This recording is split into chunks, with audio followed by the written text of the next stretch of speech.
দর্শক আমরা মাছ পাড়াচ্ছি, এই দেখুন পাঙ্কাশ মাছ দেখা যায়। এই হচ্ছে পাঙ্কাশ মাছ। আমাকে এই পাঙ্কাশ মাছ রাখতেছি আস্তে আস্তে। এই দেখুন মাছগুলি, এই তো যাচ্ছে মাছগুলি আস্তে আস্তে। এই দেখুন কি সুন্দর করে মাছগুলো যাবে ইনশাআল্লাহ। এই হচ্ছে পাঙ্কাশ মাছ আছে, পুঁটি মাছ আছে, কি সুন্দর করে যাচ্ছে। আবার দেখবেন কি সুন্দর করে ছাড়তেছে মাছগুলি। এই দেখুন, ওয়াও, বলে আলহামদুলিল্লাহ। এই তো চলে যাচ্ছে পাঙ্কাশ মাছ। আমার দেখো পাঙ্কাশ মাছ চলে যাচ্ছে। কি করবা একটা? দো দো দো, তুমি একটা নো নো একটা থেকে ও দেখ আছে কিনা। এবার একটা নো নো নো।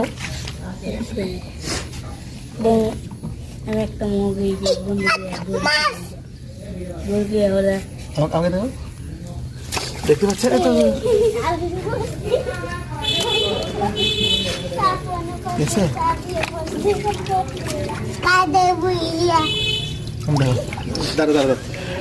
আমরা এখন মাছ ছেড়েছি পুকুরে। এখানে পাঙ্কাশ মাছ আছে, তারপরে পুঁটি মাছ আছে। দেখি ছেড়ে ছেড়ে দেবো, ছেড়ে দেবো, ছেড়ে দেবো, রেখে লাভ নাই। তো আসলে বাসাতে আপনার কাজ করবেন, বাসাতে পুকুরে ডুবাতে